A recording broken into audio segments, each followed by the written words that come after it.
Hello guys, welcome back to channel. మన ఛానల్కి ఎవరైతే కొత్తగా వస్తున్నారో వాళ్ళందరూ subscribe to my channel. Please do share. ఓకేనా?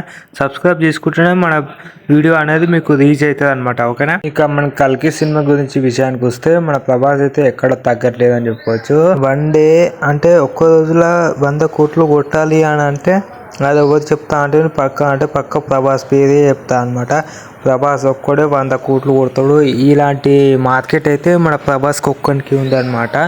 ఏ సినిమాకైనా 100 కోట్లు కొట్టాల్సిందే, ఏ సినిమాకైనా 500 కోట్లు బడ్జెట్ పెట్టాల్సిందే అనమాట. అయితే ఇప్పుడు కల్కి సినిమాకైతే దాదాపు 600 కోట్లు అయితే పెట్టడం జరిగింది. ఇక డే 1 కలెక్షన్స్ 191 కోట్లు, డే 2 కలెక్షన్స్ 292 కోట్లు, డే 3 కలెక్షన్స్ 415 కోట్లు, డే 4 కలెక్షన్స్ దాదాపు 555 కోట్లు అనమాట.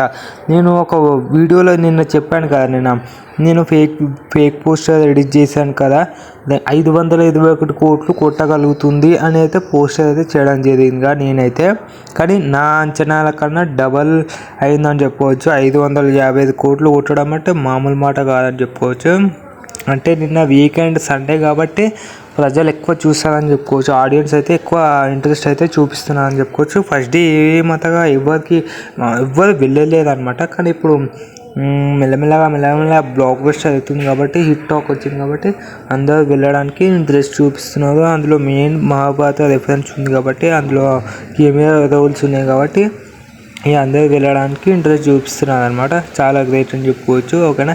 మన ఛానల్కి ఎవరైతే కొత్తగా వస్తున్నారో లైక్, షేర్, సబ్స్క్రైబ్ టు మా ఛానల్. అయితే నైజాంలో అయితే మన ప్రభాస్ దాదాపు 23 కోట్లు కొడితే RRR 19 కోట్లు కొట్టింది. ఓకేనా? Like, share, subscribe. మరిన్ని వీడియోస్ కోసం సబ్స్క్రైబ్.